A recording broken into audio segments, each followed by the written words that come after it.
And before you get on social media, TV, YouTube, talking about what you think you know, maybe reach out to the people that you're about to talk about and ask maybe if it's true or not.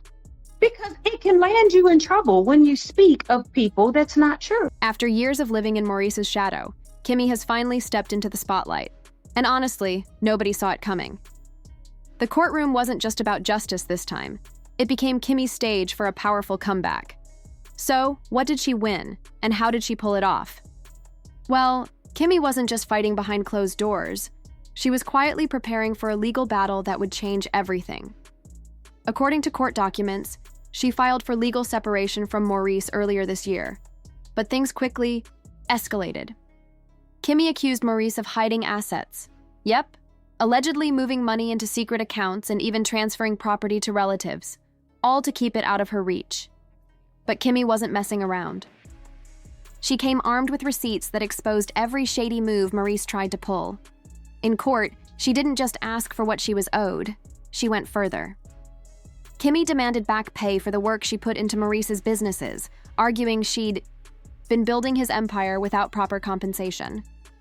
The judge agreed with her on several counts, handing her a sizable financial settlement and even partial ownership in one of Maurice's major business ventures. And here's the kicker. This legal win isn't just about money.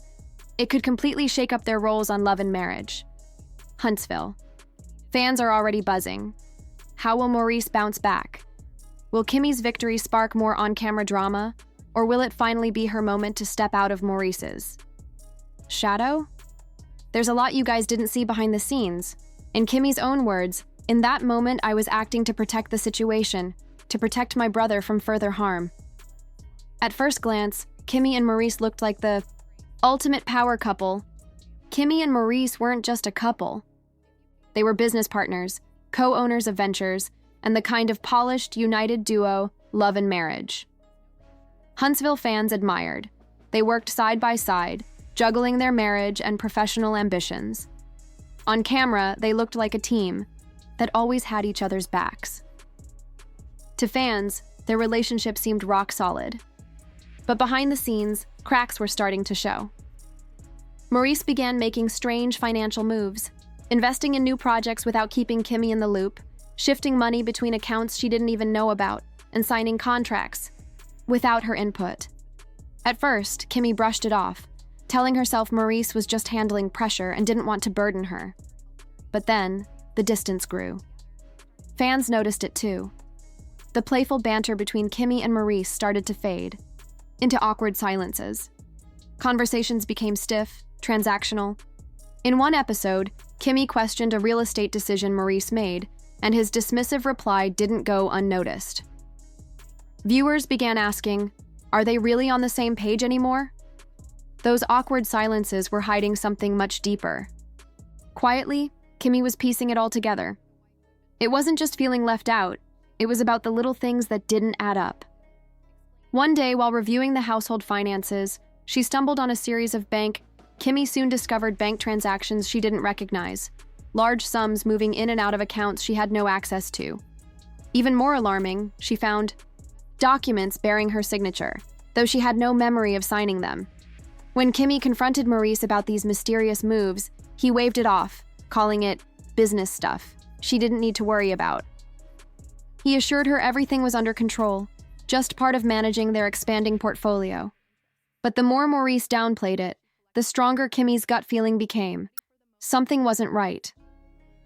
Determined to uncover the truth, she quietly hired a private forensic accountant to dig deep into their finances. It wasn't a decision Kimmi took lightly, but she knew she owed it to herself to uncover the truth. And that choice changed everything. The forensic accountant's investigation revealed a disturbing pattern. Forged signatures appeared on crucial documents. Contracts granted Maurice sole ownership of properties they were supposed to share.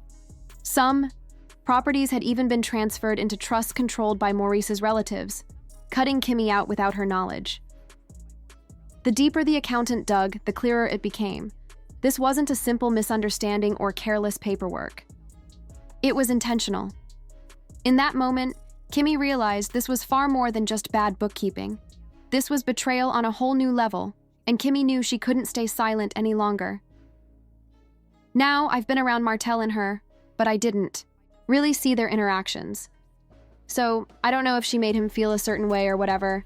In that situation, I told Martell, "Bro, this isn't it. Going forward, I'm not leaving a party just because someone's cheating. No way. Do you come home and then call the person who's getting cheated on? No. You won't catch me calling someone to say, 'Hey, your partner's cheating on you.' I'm not saying you would either. What I am saying is that you don't stay and be complicit by sticking around like it's okay. Even after I say the words, my actions will speak louder. I truly believe that actions speak louder than words. And honestly, I can't count how many phone calls I've had with Melody and Martell about their... I've had countless calls with Melody and Martell about their situation.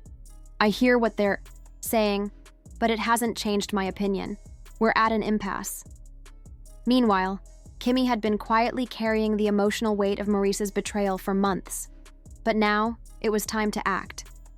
She knew she couldn't just let this slide. So, she reached out to a lawyer she trusted to help untangle the complicated web of deception Maurice had woven. Together, they began collecting every piece of evidence: bank records, signed agreements, contracts, everything Maurice had tried to hide. While Maurice was away, Kimmi worked behind the scenes, silently piecing it all together. She didn't let him catch even a hint of the fierce determination growing inside her. Kimmi didn't stop there.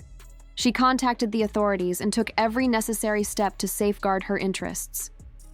Every piece of evidence she'd gathered was meticulously organized, ready for the moment she would make her move. Then, that pivotal moment arrived. Kimmi handed over the proof: forged signatures, unauthorized deals, suspicious financial transactions, everything, pointing straight to Maurice. She wasn't just protecting herself anymore. Kimmi was setting the stage for a legal battle that would shake Maurice to his core. The calm, composed woman standing before the authorities was no longer the wife who had been in the dark. She was a woman reclaiming control over her life. With every document Kimmi handed over, she wasn't just protecting herself. She was building a case that would flip Maurice's world upside down. Now, shout out to True T for doing an amazing job supporting Miss Black Titanic. It's always great to see creators lifting each other up. But seriously, y'all need to go listen because this story is wild.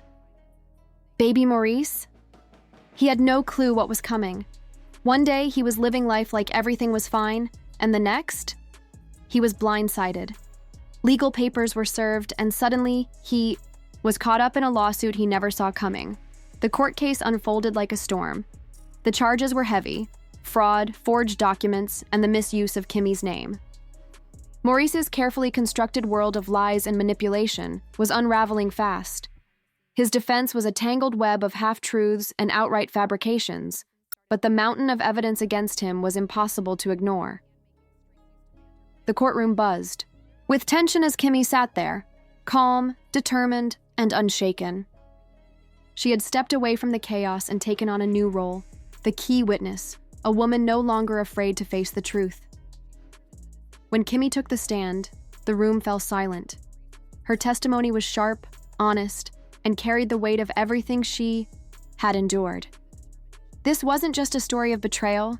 It was Kimmi's bold declaration of strength, resilience, and her unwavering fight to reclaim what was rightfully hers. The courtroom felt the impact instantly.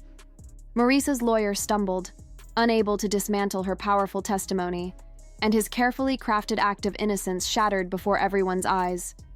Kimmi wasn't simply a wife testifying against her husband. She was a woman taking back control of her life, her truth, and her future. When she stood there, it wasn't just a testimony. It was a statement of reclaiming her power. As for what happened when they parted ways, that's all speculation. No one truly knows the details behind closed doors. The court's decision was a total game changer. Kimmi walked away victorious, armed with financial restitution and her reputation untarnished by Maurice's questionable dealings. Even better, she was shielded from the mountain of debts he'd racked up, debts she never agreed to take on. Maurice, meanwhile, faced the full weight of legal consequences, heavy fines, and the looming possibility of jail time. The public response was immediate and overwhelmingly supportive of Kimmi. Fans flooded social media, applauding her strength and resilience. One commenter wrote, "Kimmi's been the real one all along. She carried herself with grace and still came out on top. That's how you do it." Another added, "Maurice thought he could play Kimmi like she was naive, but she flipped the script and came out swinging." Even some castmates from Love and Marriage, Huntsville, were surprised by just how far Kimmi was willing to go to reclaim her life. But while Kimmi walked out of court victorious, one big question remained. What's next for her, and what's left? For Maurice? With the legal battle behind her, Kimmi now had a clear path forward.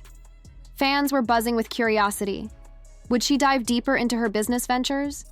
Could there still be any future for her and Maurice? Or was a separation, or even divorce, inevitable? One thing